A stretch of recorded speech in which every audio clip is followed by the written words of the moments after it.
Hey everyone, welcome back to Kavi's Academy. Here I will discuss BHU Entrance Exam MSc Zoology 2019 paper solution. Okay, तो मेरी ये part 5th video है. Part 1 to लेके part 4 तक मैंने 2019 की paper उसके अंदर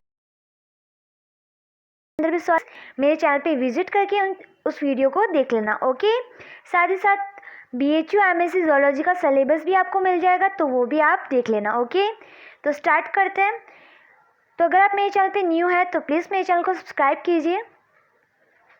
now, a genetic reason found in all human whose product primarily responsible for rejection of graft between individuals. जब दो इंडिविजुअल्स मीन्स अगर इसका किसी का ऑर्गन ट्रांसप्लांट करते हैं ना, तो क्या करते हैं, मान लो ये पर्सन है, इसका ऑर्गन अगर मैंने इस पर्सन को ट्रांसफ़र कर दिया तो ये क्या करता है, रिजेक्ट कर देता है. क्यों करता है? क्योंकि जो MSc होता है उसकी वजह से ऑर्गन्स का रिजेक्शन हो जाता है. तो यहाँ पे आपका जो आंसर है that is the option number 4. Okay, now a baby born to which one of these couple is most like to suffer from hemolytic disease of newborn. तो यहाँ पे पूछा गया है कि जो बेबी है वो हीमोलाइटिक डिजीज़ आपको इसकी एग्जाम्पल पता है. हीमोलाइटिक डिजीज़ कौन सी होती है? That is the erythroblastosis fetalis, है ना. इसके बारे में आपने 10th क्लास से ही सुना होगा कि ब्लास्टोसिस फिटेलिस होता है क्या. That is the RH incompatibility. तो यहाँ पे क्या पूछा गया है कि ऐसे कौन से कपल्स होंगे कि उनकी जो बेबी होगा उसको हीमोलाइटिक डिजीज़ हो जाएगी. तो देखिए, ये जो होता है जो डिजीज़ होती है that is known as the erythroblastosis fetalis means RH incompatibility. इस कंडीशन में क्या होता है कि जब मदर RH नेगेटिव होती है, ध्यान रखना, जब मदर RH नेगेटिव होती है और फादर RH पॉजिटिव. ओके, तो इनका जो बेबी होता है वो कैसा हो जाता है, वो होता है RH पॉजिटिव. अगर बेबी RH पॉजिटिव है तो इस कंडीशन में क्या होगा कि अब आप देखो RH नेगेटिव है, अगर RH नेगेटिव का ब्लड अगर RH पॉजिटिव का ब्लड इस नेगेटिव के अंदर गया मीन्स मदर के अंदर गया, तो मदर क्या सोचेगी कि ये मेरा फॉरेन पार्टिकल है. ओके, तो जब डिलीवरी का टाइम होता है तब क्या होता है कि जो अम्बिलिकल कॉर्ड होती है उससे जो बेबी का ब्लड होता है वो मदर के अंदर थोड़ा सा ट्रांसफ़र हो जाता है. तो इस कंडीशन में क्या होता है कि फॉरेन ब्लड ट्रांसफ़र हुआ मीन्स पॉजिटिव ब्लड नेगेटिव में चला गया. तो ये जो मदर का ब्लड है वो सोचेगा कि बाहर से फॉरेन पार्टिकल आया है. तो बाहर से फॉरेन पार्टिकल आता है तो वो क्या करता है, बहुत सारी एंटीबॉडीज़ का फॉर्मेशन कर लेता है ना. तो यहाँ पे बहुत सारी यहाँ से अपने ब्लड के अंदर इस RH पॉजिटिव के अगेंस्ट बहुत सारी एंटीबॉडीज़ का फॉर्मेशन कर देगी. ओके, नाउ तो फर्स्ट बेबी तो नॉर्मल हो गया, बट जब सेकंड बेबी होता है वो भी RH पॉजिटिव. तो इस कंडीशन में क्या होता है कि अगेन डिलीवरी का टाइम आया. डिलीवरी के टाइम क्या होता है कि ब्लड मिक्स होगा, बेबी का ब्लड मदर के अंदर जाएगा. तो जब बेबी का ब्लड मदर के अंदर जाता है तो उसके पास मदर के पास ऑलरेडी क्या है, एंटीबॉडीज़ है. तो ये एंटीबॉडी क्या करेगी, इस बेबी को किल कर देगी, मार देगी, है ना. एंटीबॉडी इस एंटीजन को मारने की कोशिश करेगी मीन्स ये जो एंटीबॉडीज़ है सारे के सारा बेबी के ब्लड में मिक्स होगा और इस बेबी को किल कर देगा. तो हमें क्या करना है, तो यहाँ पे ये सेकंड बेबी होता है वो उसकी डेथ हो जाती है. ओके, तो डॉक्टर क्या करते हैं कि जब पहला बेबी होता है ना, तो पहला बेबी होता है उसके बाद एंटीबॉडीज़ बनती है. तो डॉक्टर क्या करते हैं कि जब जैसे ही पहला बेबी होता है उसके 24 आवर्स के अंदर अंदर उस मदर को इंजेक्शन लगा देते हैं, है ना. वो इंजेक्शन होता है एंटी-डी एंड रोगम. ये 2 इंजेक्शन होते हैं, इनमें से कोई भी लगाओ. तो एंटी-डी और रोगम का इंजेक्शन 24 आवर्स के अंदर अंदर लगता है. तो जिससे क्या होता है कि जो मदर है वो एंटीबॉडीज़ बनाएगी नहीं, एंटीबॉडीज़ नहीं बनाएगी तो उसका जो सेकंड बेबी होगा तो वो सेफ हो जाएगा, है ना. तो इस कंडीशन को बोलते हैं इराइथोब्लास्टोसिस फिटेलिस. ओके, RH इनकम्पेटिबिलिटी की वजह से होता है. तो यहाँ पे क्या पूछा गया है कि मदर कि अगर किसी बेबी को हीमोलाइटिक डिजीज़ है तो उसको क्या होगा. तो मदर होगी वो आपकी RH नेगेटिव होगी और फादर होगा RH पॉजिटिव. ओके, तो यहाँ पे जो ऑप्शन नंबर 4 दिख रहा है आपको, RH नेगेटिव और RH पॉजिटिव, तो आपका ऑप्शन नंबर 4 होता है करेक्ट, है ना. बहुत ईजी क्वेश्चन है ये. Now taxonomy deal with again easy. Taxonomy क्या होती है? टैक्सोनॉमी क्या करता है कि किसी कोई स्पीसीज है प्लांट या एनिमल की, है ना, उसका आइडेंटिफाई करेगी, फिर उसको नेम करेगी और उसका क्लासिफिकेशन सी किस किस से बिलोंग करता है ना, उसकी क्लास स्पीसीज क्या है, फाइलम किससे है, तो ये सारा नेमिंग करती है, उसको ही बोलते हैं हम taxonomy. So taxonomy deal with identification, naming and classification of both plant and animal. Okay, तो इसलिए आपका आंसर होता है that is the option number 4। Okay, ये जो क्वेश्चन है ये आपका टैक्सोनॉमी से आ रखा है। Now which one of the following not cover under taxonomy? इनमें से कौन सा टैक्सोनॉमी के कवर अंडर में नहीं है? तो यहाँ पे जो आपको दिख रहा है अल्फ़ा, बीटा, डेल्टा, गामा, तो इनको देखते ही पता चल जाता है कि ये जो नाम है वो मीन्स लेवल ऑफ टैक्सोनॉमी। तो लेवल ऑफ टैक्सोनॉमी होता है वो 3 टाइप्स के होते हैं, है ना, alpha, beta and gamma. Okay, तो अल्फ़ा हो गया, बीटा हो गया और गामा हो गया। एक्स्ट्रा कौन दिख रहा है आपको? डेल्टा दिख रहा है, इसलिए ये आपका यहाँ पे क्या पूछा है? नॉट पूछा है, इसलिए आपका ये आंसर हो जाता है option number 3।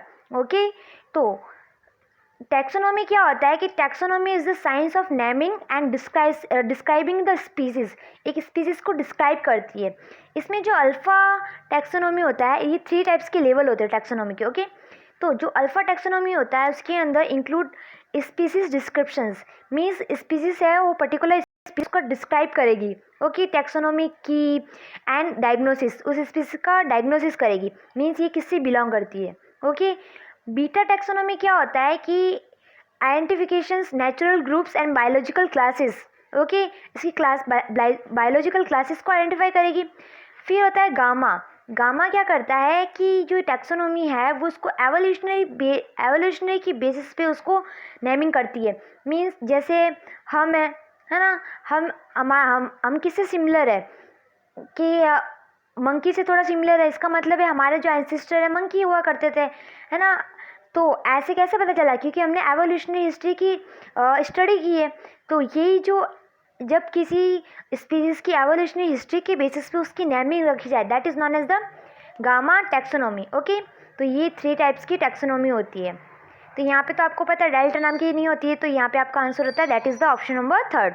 Okay, now which one of the following species concept believe that each morphology from be consider a separate species? तो यहाँ पे क्या दे रखा है कि कौन सी स्पीसीज है जिसका मॉर्फोलॉजिकल, ऐसा कौन सा मॉर्फोलॉजिकल कैरेक्टर है कि उससे पता चलता है कि ये स्पीसीज डिफरेंट स्पीसीज से बिलोंग करती है, मीन्स उसकी एक अलग स्पीसीज, मीन्स सबकी कोई ना कोई खास बात होती है, तभी तो हम उस पर्टिकुलर स्पीसीज में डाला गया है। ह्यूमन है और बंदर है, 2 एग्जाम्पल ले लो, तो हमें कैसे पता चला कि ये ह्यूमन है या बंदर है? दोनों के कुछ मॉर्फोलॉजी के अंदर डिफरेंस है तभी तो, या फिर कुछ स्पेशल कैरेक्टर है तभी तो पता चला कि ये ह्यूमन है और ये बंदर है ना। तो यहाँ पे यही होता है कि हम किसी स्पीसीज को अगर अलग करते हैं, तो एक प्लांट की स्पीसीज ले लो, एक एनिमल की, तो हमें पता चल जाता है ना कि इसका कैरेक्टर क्या है, उसका कैरेक्टर क्या, एक पर्टिकुलर कैरेक्टर होता है, उसकी बेसिस पे अगर किसी को स्पीसीज को सेपरेट किया जाता है, that is known as the topological species. Okay, तो यहाँ पे आपका आंसर होता है topological species. Okay, biological species concept ना आपको पता है कि यहाँ पे क्या होता है, पहले जो स्पीसीज कंसेप्ट है वो उसने दिया कि जो ऑर्गेनिज्म रिप्रोडक्टिव की कैपेसिटी रखता है, सेक्सुअल रिप्रोडक्शन करता है, उसको स्पीसीज में डाला गया है।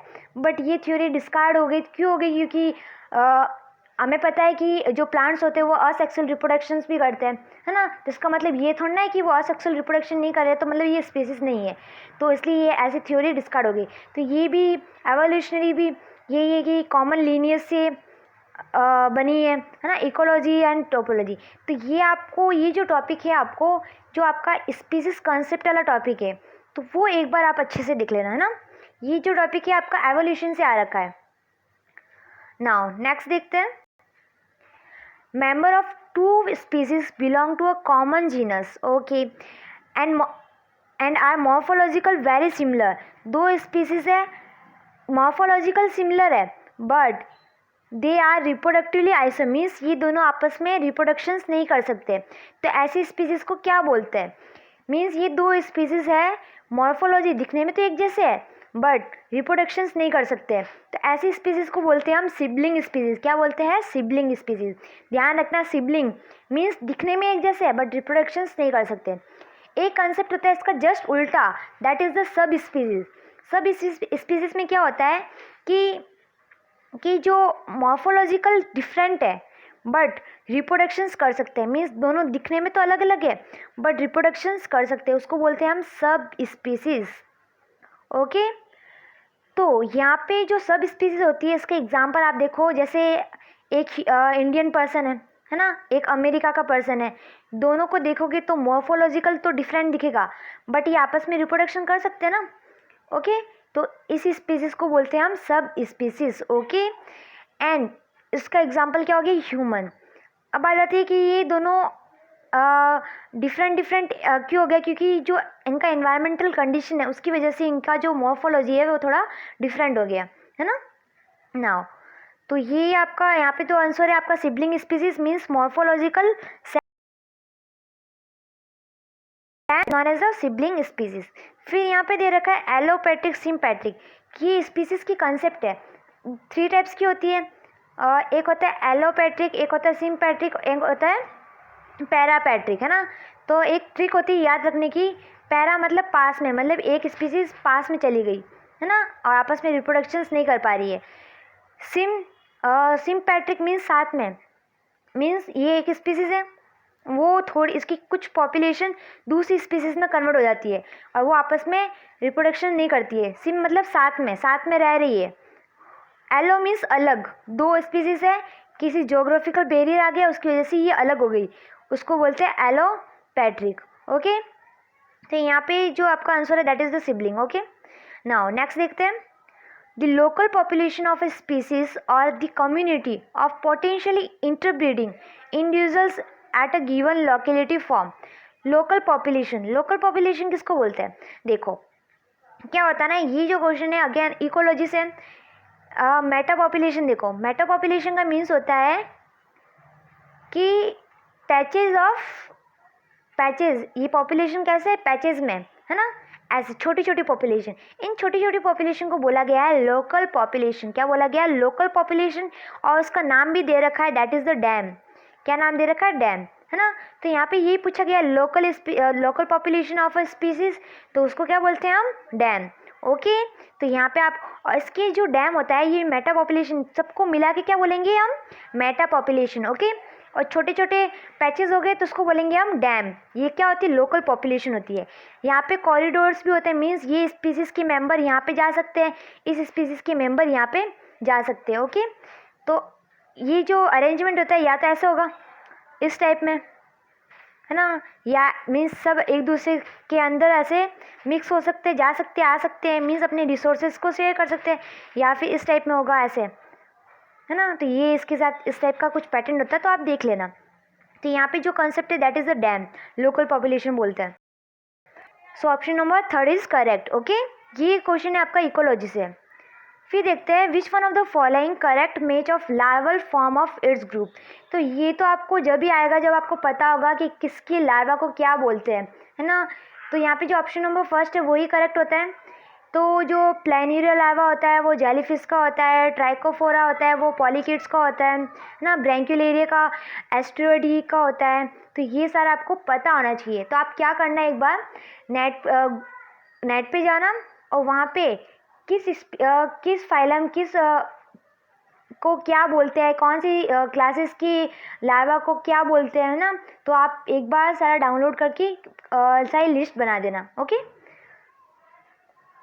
Now fat of most mutation in human genome determined by genetic drift. तो यहाँ पे दे रखा है म्यूटेशन इन जेनेटिक। तो ये जो कंसेप्ट होता है fat of most mutation in genetic genome determined by genetic drift, इसको बोलते हैं that is the neutral theory of evolution. जो न्यूट्रल थ्योरी जो एवोल्यूशन है, तो उसके अंदर क्या होता है कि ये जो न्यूट्रल थ्योरी है वो बोलती है कि जो किसी का भी एवोल्यूशन हुआ है वो नेचुरल सिलेक्शन की वजह से नहीं हुआ है ना, नेचर ने सिलेक्ट नहीं किया है। वो जो एवोल्यूशन हुआ है वो म्यूटेशन की वजह से हुआ है। किसकी वजह से? म्यूटेशन की वजह से। और जो म्यूटेशन हुआ है, आपको पता है कि हमारे अंदर एक कोडिंग सीक्वेंस होती है है ना, एक नॉन कोडिंग होती है। नॉन कोडिंग मीन्स जो एक्सोन होता है उसकी नॉन कोडिंग होती है, सॉरी एंड इंट्रॉन होता है उसकी नॉन कोडिंग होती है, और जो एक्सोन होता है उसकी सीक्वेंस क्या होती है, कोडिंग होती है, मीन्स वो आगे प्रोटीन का सिंथेसाइज करेगी, है ना।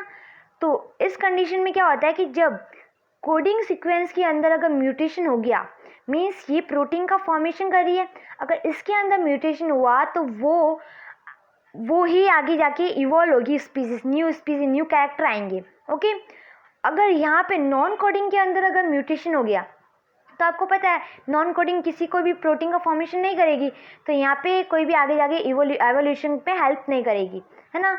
तो ये जो प्रोसेस होता है वो बाय चांस इवेंट है। कैसा है, बाय चांस। ऐसे मतलब कि अब म्यूटेशन हो रहा है, पूछेगा थोड़ा ना कि अब मैं कोडिंग में म्यूटेशन करूँ या फिर नॉन कोडिंग में करूँ, है ना।